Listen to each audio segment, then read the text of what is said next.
Bonjour chers frères et sœurs en Christ, que la grâce, la paix et la miséricorde de notre Seigneur Jésus-Christ vous soient abondamment multipliés. Shalom et bienvenue dans cette nouvelle vidéo de 7 minutes de pain quotidien du 27 février 2026. Nous poursuivons notre lecture dans le livre de Actes des Apôtres, chapitre 11, et nous allons lire aujourd'hui le verset 21.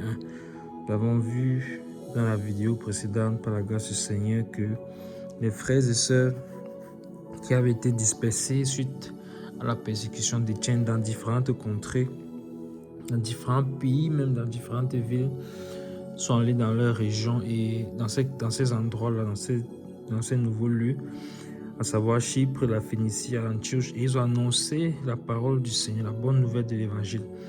Mais nous avions vu qu'ils annonçaient l'Évangile uniquement aux Juifs. Ça veut dire que ils entraient dans les synagogues, comme ils avaient été habitués à Jérusalem, comme c'était de leur coutume, d'entrer dans la synagogue. Donc ils entraient dans les synagogues et annonçaient l'évangile aux Juifs. Mais un détail très intéressant du verset que nous avons lu hier, la dernière partie de ce verset 20 là nous disait que certains, toutefois, ont annoncé la parole aux Grecs, c'est-à-dire aux païens, donc à ceux-là qui étaient des non-juifs.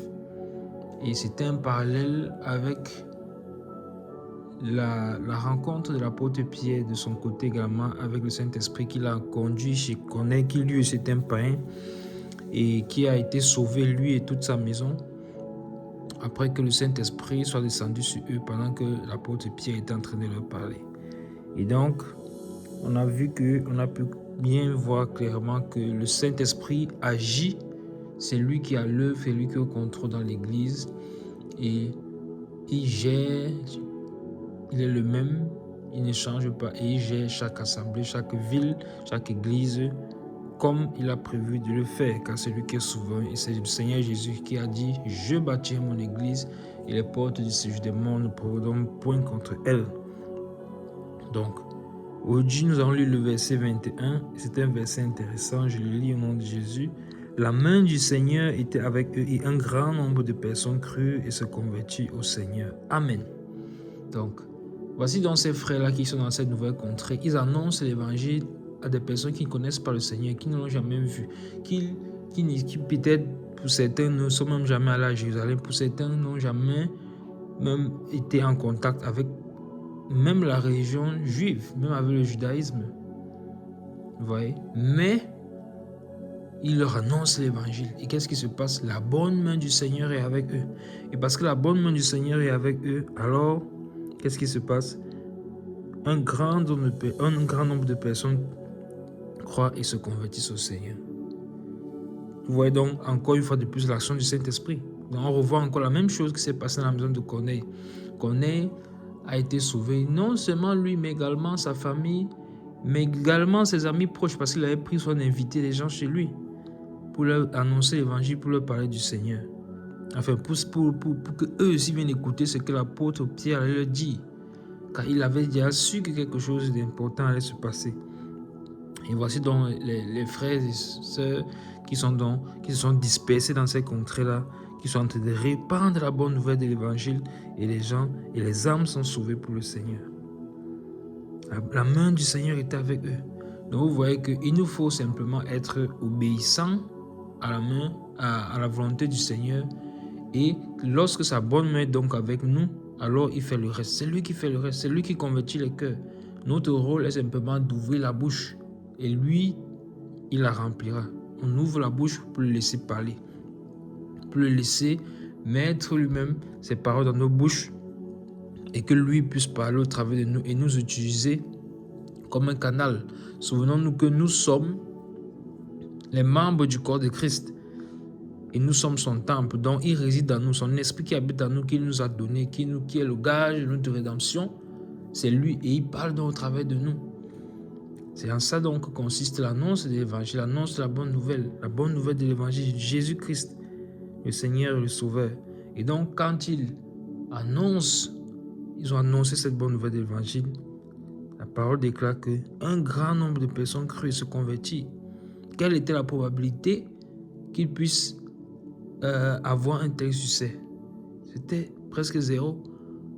Mais le Seigneur leur a fait grâce. Surtout que les Grecs sont des personnes qui étaient intellectuelles, c'est-à-dire qui étaient très religieux, philosophes, vous voyez. Mais la main du Seigneur était avec eux.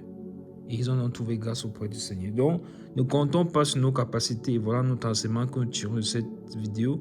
Ne comptons pas sur nos capacités quand il s'agit d'annoncer l'évangile. Faisons confiance au Seigneur parce que c'est lui qui prend le contrôle. C'est lui qui veut se glorifier. C'est lui qui veut se révéler. Il nous faut simplement être disponible. Qui enverrai-je? Qui enverrai-je? Mais si nous sommes disponibles, alors le Seigneur peut nous utiliser. Et si tu es en train d'écouter cette vidéo, n'aimerais-tu pas faire également partie de ce grand nombre de personnes, de cette grande famille du Seigneur qui lui appartient, d'anciens pécheurs qui se sont repentis et qui sont venus au Seigneur Jésus-Christ? Alors, si tu écoutes et c'est ton cas, n'endurcis pas ton cœur, accepte la main tendue que le Seigneur a dirigée vers toi, repens-toi de ta vie passée, abandonne le péché et viens à lui. Viens à lui.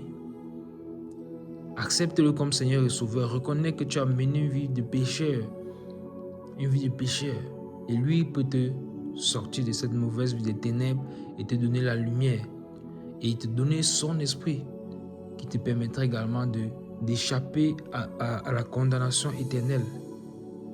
Et une fois que tu as fait cela, tu entres dans les eaux du baptême pour enterrer la vieille nature, ton vieil homme, ton mauvais caractère d'avant, pour pouvoir marcher maintenant en nouveauté de vie. Et l'Esprit Saint donc t'aidera à marcher et à grandir dans la sanctification.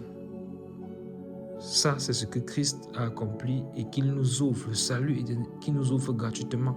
Car la vie sur cette terre est courte, c'est 80 ans pour ceux qui sont résistants, sont très courts en comparaison à l'éternité.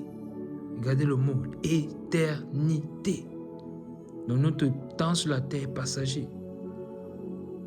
Donc, il est important pour nous de nous accrocher au Seigneur Jésus-Christ. C'est lui seul qui est le salut et la vie éternelle. Amen. Nous arrêtons là pour juste tout pour les 7 minutes de pain quotidien de ce jour. Que la grâce, la paix et la miséricorde de notre Seigneur Jésus-Christ vous soient abondamment multipliées. Shalom.